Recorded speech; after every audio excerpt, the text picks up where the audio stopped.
자, 연립방정식의 활용. 뭐 중1 때와 마찬가지로 거속시, 그 다음에 소금물의 농도, 그 다음에 소금의 양, 뭐 증가량, 감소량에 대한 걸로 문제를 풀죠. 그래서 우리가 활용은 문제풀이로 대신하겠습니다. 자, 핵심 문제 1번 보면 두 자리 자연수가 있다. 이 자연수는 각 자리 숫자의 합의 4배이고, 자, 여기서 중요한 게 우리가 중2 연립방정식은 미지수를 2개를 나타내는 1차 방정식을 몇 개를 우리가 찾아내야 돼? 2개를 만들어내야 돼. 그게 중요하죠. 자, 우리가 두 자리 자연수에 그러면 10의 자리와 1의 자리가 있는 거지. 10의 자리를 뭐라고 둔다? x라고 둔다. 그리고 여기 잠깐만. 1의 자리를 y라고 두는 거야. 그럼 우리는 10의 자리는 만약에 23을 예로 들어볼게. 그럼 우리가 10의 자리가 x고 1의 자리가 y니까 그냥 x, y 이렇게 적으면 24 아니에요 이러잖아. 이러면 틀리는 거지. 우리는 여기 곱하기 기호가 생겼다는 거야. x하고 y 사이에.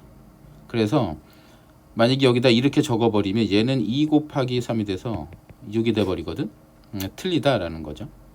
우리는 얘를 23으로 나타내기 위해서는 12의 자리에다가는 식을 곱해주고 1의 자리에다가는 1을 곱한 수를 더해줘야지 우리가 23이 된다라는 거지. 여기다 2랑 3을 집어넣어봐. 그럼 2 곱하기 10은 20 더하기 3이니까 원래의 수는 23이 나올 수 있다. 그래서 우리가 자릿수 문제는 어떻게 푼다고? 10의 자리에다가는 10을 곱해주고 100의 자리에다가는 100을 1의 자리에다가는 1을 곱해줘서 더해주면 되는 거야. 지금 우리가 이 자연수는 누굴 얘기한다고? 바로 10x 플러스 y를 나타내는 거지. 얘는 각 자리 숫자의 합의 4배, 10의 자리와 1의 자리 숫자의 합의 4배와 같다. 이렇게 첫 번째 방정식이 나오게 되는 거지. 다 두 번째, 바꾼수래. 바꾼수니까 1의 자리가 10의 자리가 되는 거야. 그러면 1의 자리에다가 10을 곱해줘야 돼. 10y 플러스 x는 어떻게 된다고? 처음 수보다 27만큼 크다. 처음 수가 누구야? 10x 플러스 y지. 누가 27이 큰 거야? 바꾼수가. 그럼 얘가 27 작으니까 얘한테 27을 더해줘야지. 둘이 같다라는 게 성립이 되죠. 이렇게 식을 세우고 둘이 연립해서 풀면 되는 거죠. 자, 현재 아버지와 아들의 나이의 차는 26살이다. 자, 우리가 아버지가 당연히 더 26살이 더 많겠죠? 우리가 아버지의 나이를 x, 아들의 나이를 y라고 두면 나이 차이가 26살이니까 x하고 y하고 같다라고 둘 수가 없어. 누가 지금 26살이 큰 거야? 아버지의 나이가. 그러니까 26살 적은 누구한테? 아들한테 더해줘야지 둘이 나이가 같아진다라고 첫 번째 식을 발견할 수 있고, 10년 후니까 아버지도 10살을 더 드시겠죠, 나이를. 그러면 x 플러스 10이 10년 후에 아버지의 나이, 아들도 10살을 더 먹어야 돼. 10년 후니까 y 플러스 10이 10년 후에 아들의 나이. 근데 10년 후에 아버지의 나이는 아들의 나이에 3배보다, 아들의 나이한테 3을 곱해야지 아들의 3배보다 2살이 적어진대. 누가 2살이 적어지는 거야? 아버지가. 그치?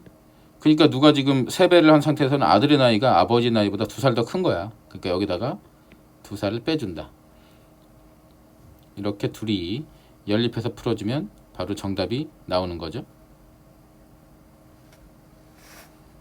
자, 가격 개수에 관한 문제.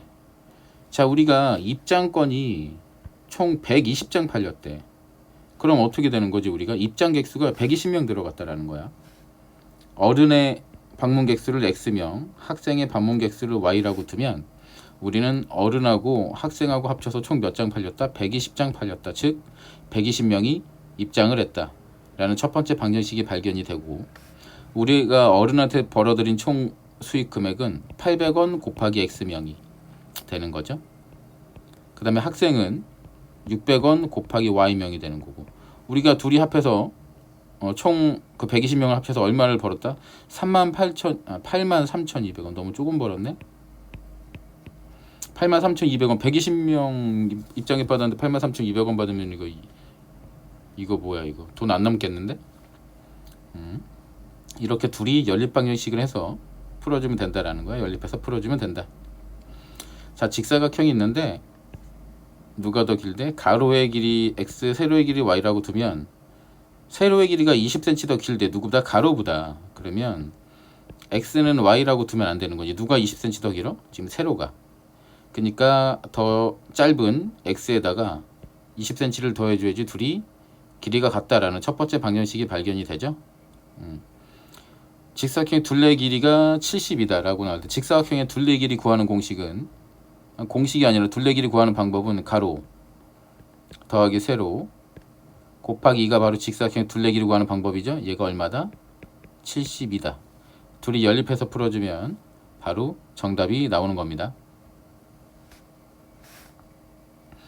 자, 너네가 이제 뭐 어려워하는 거속시 문제죠. 우리 거속시는 삼각형을 거속시 문제가 나왔다. 그러면 공식을 외울 자신이 없으면 거속시잖아. 순서대로 써놔. 속시. 이거 쓰고 시작하면 되겠지. 뭐 어려운 것도 아니고. 자, 등산을 하는데 올라갈 때는 몇 킬로로 걸어서 시속 3km로 내려올 때는 시속 5km로 걸었어. 그럼 누굴 미지수로 두냐? 올라갈 때 등산 거리를 xkm라고 두는 거고 내려올 때 등산 거리를 y라고 두는 거야. 자, 그러면 우리가 x는 y와 같다라고 방정식을 세울 수가 없겠지. 누가 더 길 건데 봐봐. 올라갈 때는 봐봐. 내려올 때 올라갈 때보다 얼마가 더 멀대? 4km가 더 멀대 거리가. 그러니까 y가 4km 더 먼 거야. 누구보다? x보다. 그러니까 x가 더 작으니까 얘한테 4를 더해줘야지 둘이 같은 거리다라는 방정식이 발견이 되는 거죠. 자, 두 번째. 총 4시간이 걸렸대. 올라갈 때 걸린 시간 더하기 내려올 때 걸린 시간은 총 4시간이다라고 식을 세우는 거지. 올라갈 때 걸린 시간은 뭐죠? 속력분의 거리다. 올라갈 때 걸린 시간은 속력분의 거리, 상분의 x. 내려올 때 걸린 시간은 속력분의 거리, 5분의 y. 우리가 등산 시간 총 몇 시간? 4시간 걸렸다. 둘이 연립해서 풀어주면 바로 정답이 되는 거죠. 자, 우리가 이제 시간차 있게 출발한 문제. 자, 창민이가 먼저 출발을 한 거 어떻게 집에서 어디 간대? 지금 학교를 가는 건가? 아무튼 뭐 어디 가는 거야. 집에서 이제 출발을 해서 누가? 창민이가. 근데 형이 지금 늦잠을 잤지? 뭐 늦잠 부렸지. 20분 후에 형이 쫓아간 거지. 20분 후에 형이 쫓아갔어. 창민이는 분속 40m. 분속 40m라는 건 1분에 40m를 간다는 걸 뜻하죠. 형은 분속 120m. 형이 동생을 만나야 되는 거니까 더 지금 빨리 걷고 있죠. 이게 바로 되는데 만난데 우리가 둘이 같은 게 뭐냐면 거리가 같아. 어차피 둘이 어디서부터? 집에서부터 둘이 만날 때까지 걸은 이 거리가 같다라는 거 꼭 명심을 하고 문제를 풀어야 되는 거죠. 우리가 동생의 이동 시간을 x분 동안 이동했다. 형의 이동 시간을 y분이라고 이제 두면 우리가 중1 때는 어떻게 풀었냐면 지금 20분 후에 출발했으니까 20분 동안 형이 집에서 늦장을 부릴 때 동상을 걸었으니까 우리가 동생에다가 20분을 더해줬었어. 근데 왜 그랬냐면 중1 때는 형의 이동 시간을 x로 뒀었거든. 그러니까 동생의 이동 시간이 x 플러스 20이 돼야 돼. 형보다 20분 더 걸었으니까. 하지만 중2 때는 둘 다 지금 문자란 말이야. 그러면 x는 y라고 지금 같다라고 둬야 되는데 누가 지금 20분을 더 걸었어? 동생이. x가 y보다 20분을 더 많이 이동을 한 거야. 즉 x가 20분이 더 크다라는 거야. y보다 시간이. 그럼 y가 시간이 작으니까 20을 지금은 형한테 더해줘야 돼. 그래서 중1 때랑 좀 반대로 더해주죠. 이렇게 되는 거고 첫 번째 방정식. 두 번째 방정식은 둘이 뭐가 같다고? 이동 거리가 같다고. 이동 거리가. 집에서부터 둘이 만날 때까지 걸은 거야. 거리는 바로 속력 곱하기 시간. 동생이 이동한 거리는 속력 곱하기 시간. 얘는 형이 이동한 거리 속력 곱하기 시간과 같다. 이렇게 방정식 두 번째 방정식을 세울 수 있고 둘이 연립해서 풀어주면 바로 정답이 나온다라는 거죠. 소금물 문제는 반드시 이렇게 그린 것 같이 비커를 그리는데 이렇게 뭐 아주 잘 그릴 필요 없고 우리가 알아볼 정도만 그리면 돼. 이렇게 뭐 비읍자로 그려. 위에다가는 농도 적어두고 아래다가는 소금물의 양 적어주고 뭐 이런 식으로 나타내면 되는 거야. 자, 5% 소금물과 섞었대. 누구를? 10% 소금물을 섞어서 7%의 소금물 450g을 만들었다라는 거지. 그럼 우리가 여기 문자에 X 했는데 우리가 10% 소금물 5% 소금물 얼마인지 모르니까 얘를 Xg이라고 두고 10% 소금물 얼마인지 모르니까 Y라고 두는 거야. 그럼 우리가 첫 번째 반드시 바로 발견되지. 여기 들은 소금물의 양 더하기 여기 들은 소금물의 양은 전체 450g이었다. X 더하기 Y는 450이었다. 두 번째 방정식, 우리가 중1 때 소금물 문제는 다 뭐로 풀었지? 소금의 양 구하는 공식으로 풀었어. 여기 첫 번째 비커에 들은 소금의 양 더하기 두 번째 비커에 들은 소금의 양은 전체 소금의 양과 같겠지. 둘이 섞었으니까. 그치? 소금의 양 구하는 공식은 뭐죠? 100분의 농도 곱하기 소금물의 양 더하기 100분의 농도 곱하기 소금물의 양은 100분의 농도 곱하기 소금물의 양과 같다는 두 번째 방정식이 발견이 되고 둘이 연립해서 풀면 된다. 자, 우리 이거 소금물 공식을 못 외웠어. 그러면 초등학교 6학년 때 선생님이 이제 어떻게 알려주냐면 용감한 형제는 진짜 용감하다. 용감한 형제는 진짜 용감하다. 위에 용은 용질이 되고 얘가 뭐야? 바로 소금의 양이 되는 거죠. 진은 진하기. 얘는 바로 농도를 얘기한다. 그 다음에 오른쪽 아래는 용액. 얘가 바로 소금물의 양이 된다라는 거야. 자, 우리가 그러면 소금의 양을 구하시오. 농도 곱하기 소금물의 양인데 우리가 백분율을 어떤 계산식에 곱해줄 때 어떻게 한다고? 분모로 100을 가지고 들어가야 되잖아. 그래서 100분의 농도가 되는 거야. 곱하기 소금물의 양이 바로 소금의 양 구하는 공식이 된다. 용감한 형제는 진짜 용감하다. 못 외우겠으면 이렇게 외우면은 쉽게 풀 수 있지. 농도 구하는 공식은 소금물의 양분의 소금의 양이 되는 거죠.